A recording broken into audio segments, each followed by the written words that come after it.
Hello and welcome to One on One with me, Bright Nana KOSI Yankeey. And today on the show we are speaking about enterprises. What exactly are their contribution to Ghana's growth here on the show tonight? Stay with me, we're back with more. Don't go anywhere.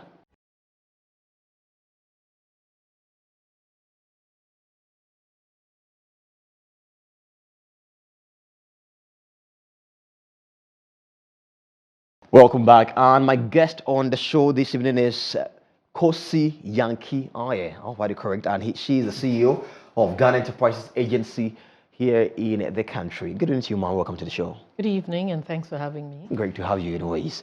Let's start by talking about the status of the agency as we speak. What's the state of the agency now? I think the state of the agency is very healthy, if we can put it that way. The Ghana Enterprises Agency is an agency under the Ministry of Trade and Industry, and it was designed and set up to support the MSME sector and entrepreneurs, to build the sector, to ensure it has the right resources and support to build and grow the economy. Because if you know, the micro, small and medium enterprises are the backbone of the Ghanaian economy. So as much as possible, the work we do has to actually support the Ghanaian economy. Initially, we were the National Board for Small Scale Industry, backed by an act. And we realized over time that that act had become outdated and needed to be revised, and to be able to build a stronger, a more well-resourced institution that can actually develop the nation. This led to the design of the National MSME and Entrepreneurship Policy, which prescribed that the Ghana Enterprises Agency should be developed to provide the supports needed to build on the MSMEs. So currently, I think we're very healthy. We have a lot of projects that are supporting the sector, over 22 projects from 4 to 22 since I started, and it's growing. And we also have been able to improve our budget from 19,000 cedis and being able to work with almost close to 2 billion Ghana cedis to build the Ghanaian MSME sector. We are going to come to all that, but then I want to find out from your side, personally, since you take over the CEO, how has it been for you? I think personally it's been an interesting journey. It's been very exciting because I actually came to meet an institution that needed a lot of help and a lot of support.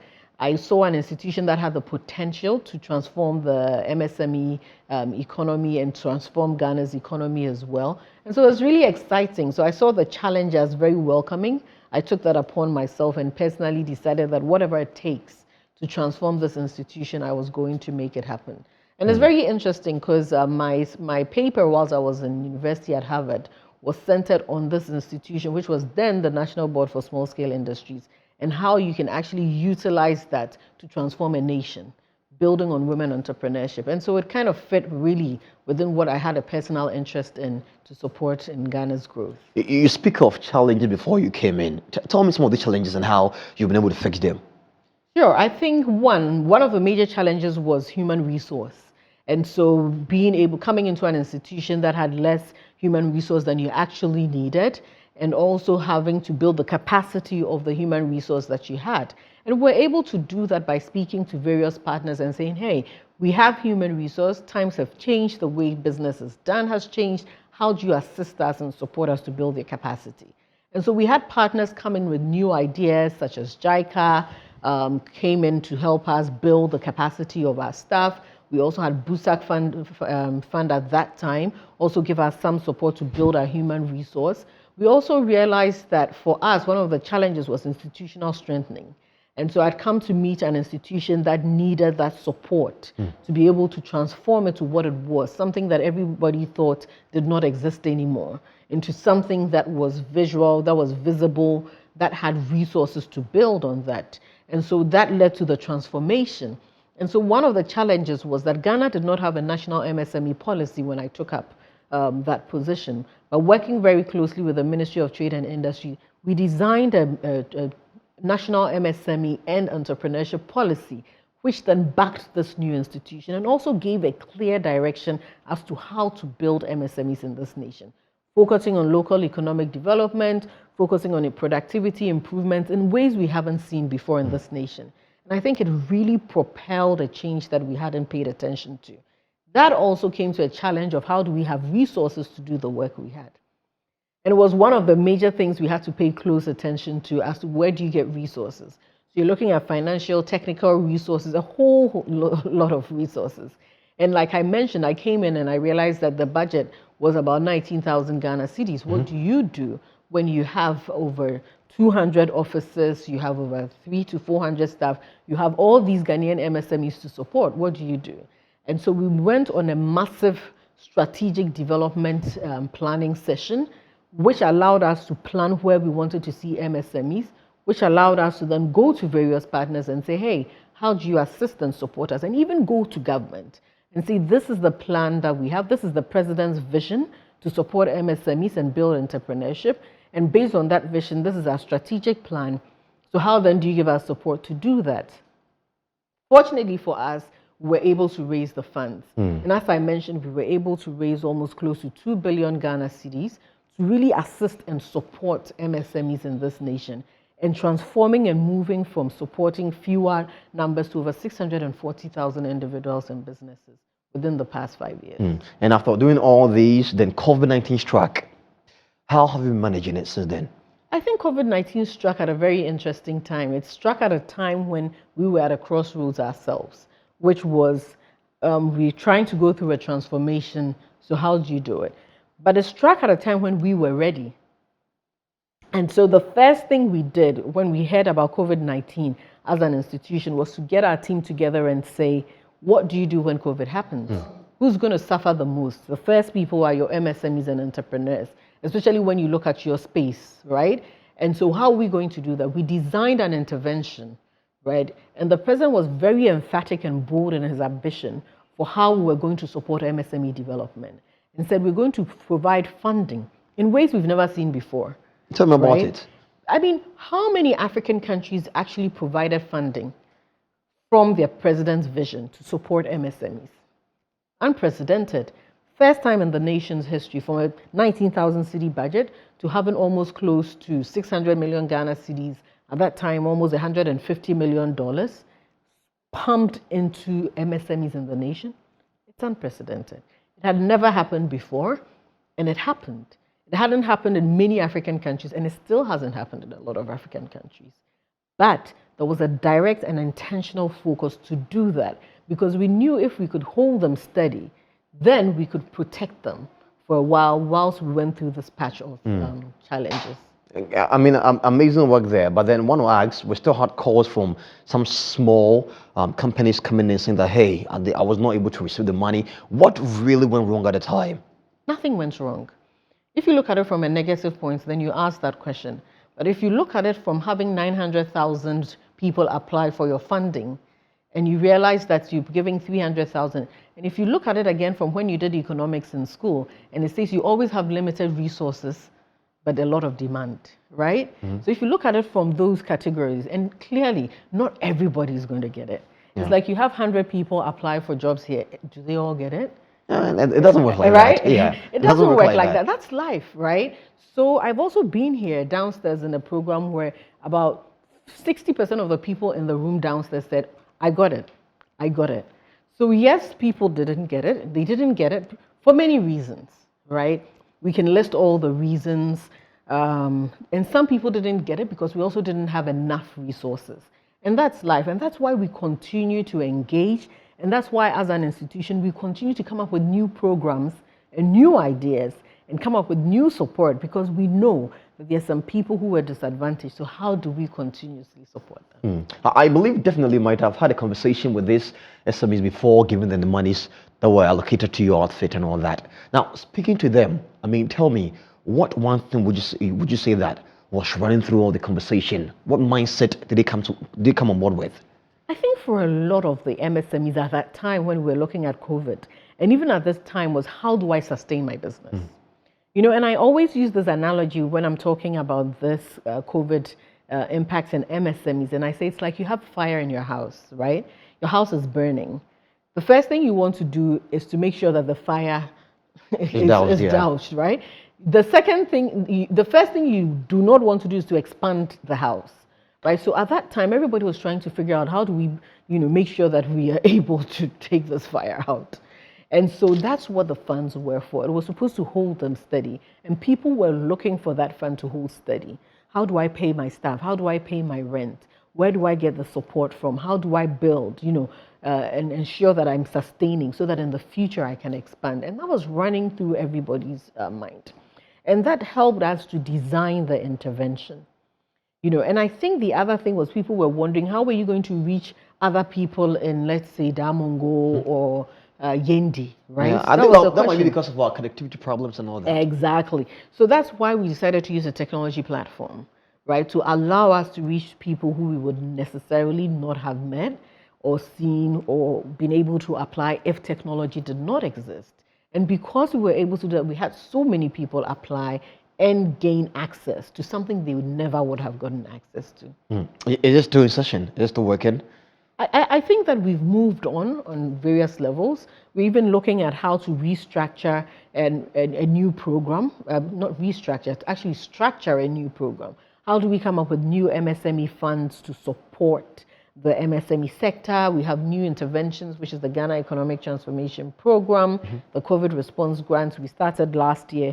We supported over 300 businesses. This year, we've opened the portals again in September. And it's also looking at providing support to SMEs and looking at how we accelerate the growth of these SMEs to build them. There's so many other interventions that we want to provide. I was just about asking you the new focus of the agency, but it's like you're taking the bone out of my mouth, which is okay. Let's now talk about the entrepreneurship bill. Tell me about that. I've been hearing this entrepreneurship bill, but I don't know this entrepreneurship bill. And I'm being honest about it. There's for me, I don't think there's an entrepreneurship bill. I think what we need to see is that, as I mentioned earlier to you, the Ministry of Trade and Industry, at that time, the Ministry of Business Development designed the first national MSME and entrepreneurship policy. Off the back of this policy came an institution which is Ghana Enterprises Agency. Now, it's within the mandate of Ghana Enterprises Agency to now deliver on this policy and implement the policy. So I'm not aware of any entrepreneur. And talking about the policy, I mean, what should we be looking at? I think that there's a lot that the policy brings up. And I think even in the launch of Ghana Enterprises Agency, the president was very clear and said, you've seen a new renewed entity and you're looking at being resourced to support you. And that's what we're seeing with the work we're doing. So are we implementing? Yes, we are implementing. The first thing we implemented was the Ghana Enterprises Agency, which is what we are now. And it came at an opportune time when the world had changed. And so it seemed as if we were all waiting and thinking that something is going to happen in the world and you need a stronger institution to do that. And that's what we did. It also talked about local economic development and the need for us to go out and reach as many people as possible. And so across the nation, we expanded our reach to 210 business advisory centers. We're still growing in 37 business resource centers. These are one-stop shop for business development. So within the district, if you're a youth, you're a woman, person with disability, you have an idea, you want to start a business, you've heard of any of our programs and you go to these business advisory centers or BRCs, they should help you or support you. So that's really implementing the LED part of things that we're working with. Now, it also talks about coordination, right? How do you coordinate the sector? And that's where we come in again, working with various partners, local partners, international partners, working with private sector to ensure that we are implementing the right interventions. Then it talks about productivity improvement as well. How do we do that? And if you pay attention in some of our works, we're looking at Kaizen, which is an intervention for productivity. We signed the next phase of partnership with JICA for us to have more development and strengthen our BDS providers to implement Kaizen, which supports in accelerating the growth of businesses. We're also looking at new interventions that are coming up with UNIDO, with Kaizen, with Japanese Embassy, with the Ministry of Trade to continue to implement a lot of this. Then also using technology to cut across. So we designed a new intervention with GIZ on Women SME digitalization program, which we started last year. And we've actually expanded this time, really focusing on women entrepreneurship.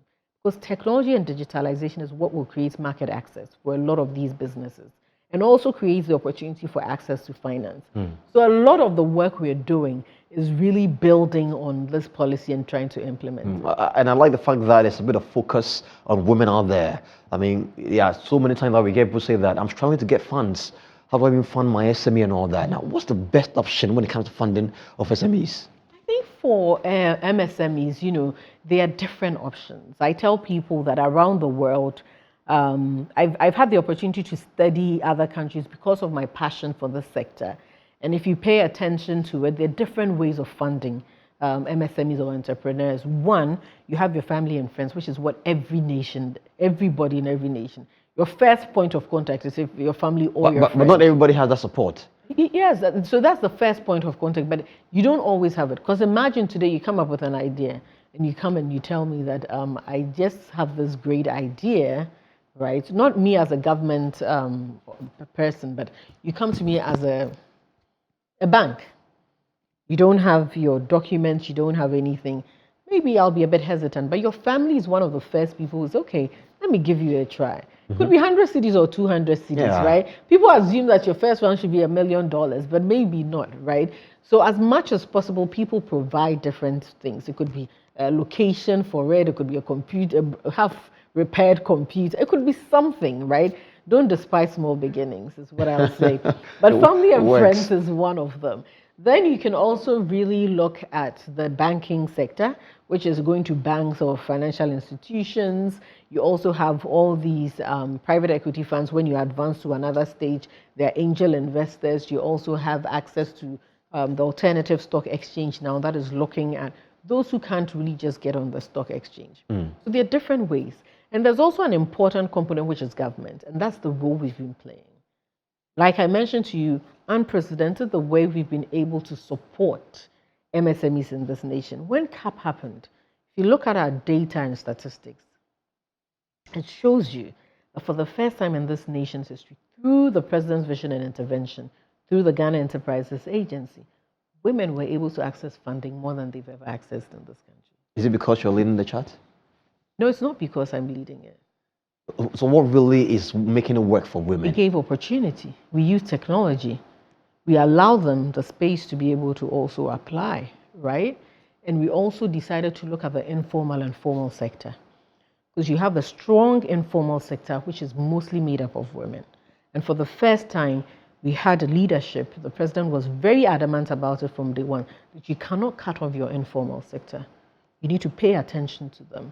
And so it allowed us to open up a space for your informal sector to play a role or be a part of an access to funding in ways they've never seen before. I've heard a lot of mentions for women, but it's fine. I've heard because you asked me questions about women. Yeah. Ask me about the men, I'll tell you a lot about the men as well. You'll get there. Now, let's talk about this. We've had the finance minister, Kenneth Retta, advise that graduates should be looking at creating their own jobs and making sure they don't rely so much on government or jobs already created by people, but then create your own job and watch it grow. But it's a bit difficult doing that. Like you mentioned, funding. Not everybody has access to some small money from the family members, or even having proper document when it comes to going to the bank for loans and all that. Now, what could be the easier way to move around if you are a startup or somebody who has no backings or any help from anywhere at all? How do you make your way through all the stress? A lot of people started without backing from family, right, or anybody else. So I think that if you look at it from that point, then you look at it from a negative standpoint. The Minister of Finance was very clear and said that we need to look at alternatives to job creation because, yes, the public sector can only employ so much. I'll use Metro. You can't employ 1 million people. There's a limit. And it's important you know the limit or productivity goes down immediately. And so these are some of the challenges that we face. However, entrepreneurship, not only in Ghana, but across the world, is now a huge and a hot and important topic. Why? Because the youth now have new ways of doing things than we did. We didn't, I think when I went to university is when we started using computers and the internet came, okay?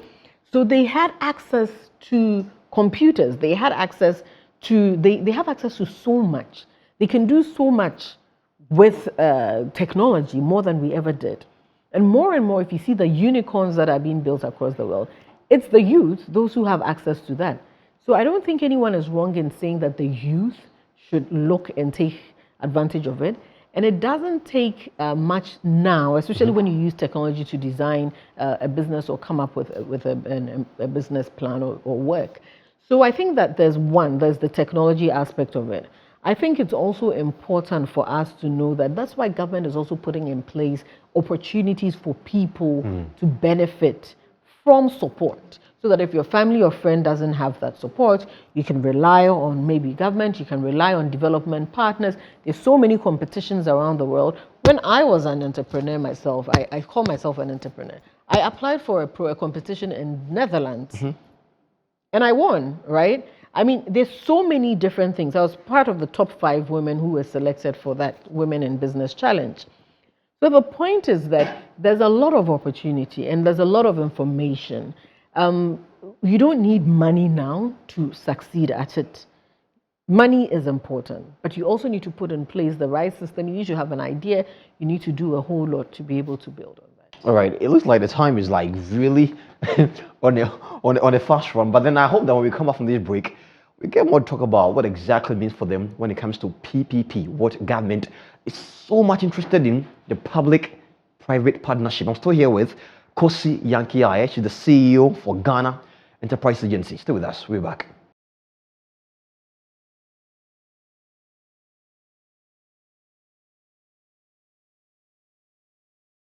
Welcome back. We're still here on one from our studios here at Regional Accra, and we are talking to Madam KOSI Yankee, CEO for the Ghana Enterprises Agency. And I'm so happy to have you here with me as we do this, because so many questions when it comes to having to start your own work.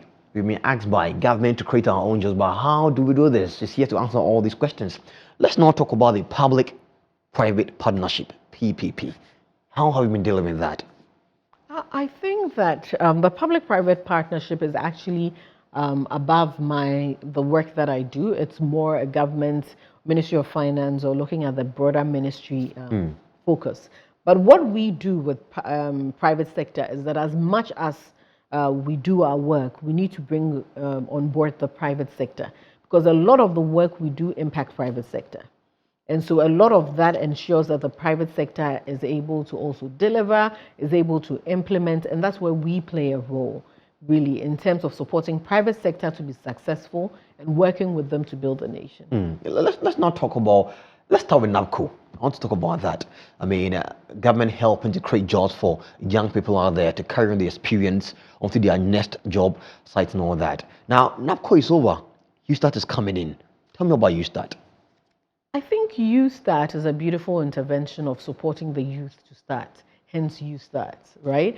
In the conversations I hear a lot about saying government is telling people to go into entrepreneurship. I think what government is trying to do is give people pathways for job creation. And so what that means is that you can start your business, you can look for a job, you can also access. And more you see people who've actually worked in the service for a long time who say, I wish I had started my own business alongside it, because once you go on pension, what are you going to do? I mean, a whole lot of different things. So I had a great idea that I wanted to support. Now, the Youth Start is supposed to help the youth to really think about what businesses they can create. If they have an idea, how do they start that business? If they've started the business, how do they accelerate the growth of the business? And it's important, especially when you have a large population of youth, for them to support you in building the nation, because they're the future business owners and the future business leaders. So as much as possible, what Youth Start intends to do is to build and capitalize on the strengths of the youth to help them propel to greater heights. And 6 months after the commissioning, what's the progress so far? So I think that the project, the Youth Start program hasn't been launched or commissioned yet. We did a pilot intervention. Oh, that was a pilot. So we've done a pilot intervention across the nation, and that has been successful. Last week, we were looking at people who've used theirs to set up even poultry farms, some who have used it in aquaculture, and so many things. And it's interesting to see what it is. There's one guy who has actually started a charcoal business using husk, coconut husk, right? So renewable energy, so in different interesting spaces. And so it gives you the idea and the sense that the youth have these great ideas, and it's a great opportunity to help them. And so far, are we able to get figures of how many people who were involved in the pilot so far, and how many of them have been able to generate or come out successful? I think that it's too early to give you an impact assessment because we have not done an impact assessment because it's too early in the game to do an impact assessment. Is there a time frame to that? Yes, usually when you implement a program, you would do a baseline and you give it time because you give them funding, they have to implement it to completion before you start an impact assessment. Because if not, then you don't get the true picture of what the impact has been. So there are timelines to that based on the interventions that the beneficiary said they wanted to do. So that's what we are working with them on. I don't have the exact figures off the top of my head of the numbers that went in, but I think there were about 100 of them spread across the entire nation. And you mentioned funding on YouStart. Now, how is the payback like, or there's nothing like payback? There's payback, but it hasn't started, so I can't give you a clear picture as to if people have started paying. It started this year, and so we haven't started repayments. Interesting one there. And so we have also been told that NAPCO trainees are encouraged to join YouStart. But here we are where monies are all stuck in there. An amount of money, about 10 months of their monies are still in there. Now, how did you graduate from working with the NAPCO and going to YouStart? Is it a bit confusing to them mentally? How are they sure that going into YouStart will be different from what NAPCO used to be? One thing that the YouStart intends to do is to target youth. So if there's a NAPCO youth, they benefit from, they can actually apply and seek to benefit from this intervention.